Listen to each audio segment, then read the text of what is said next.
Electrocardiograph is device and electrocardiogram is graph जो हमको screen पे दिखता है उसको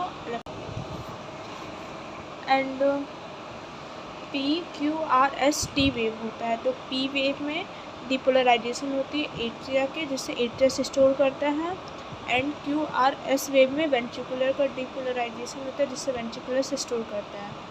तो ventricular depolarisation begins shortly after Q wave that leads to ventricular systole।